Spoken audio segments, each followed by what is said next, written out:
Just wanted to show you real quick on this dryer that it is in fact working as described, which is in excellent condition. It's got a pretty heavy load going through right now. I'm going to show you that it is heating. So we got a little surface temperature gun. We'll open this up here. I'll show it right back in its heating element. You see plenty of heat coming out of there.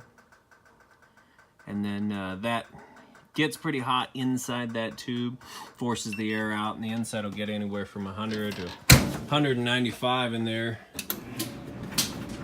Just kind of depends on which one of these settings you have it set to. Overall, pretty good shape.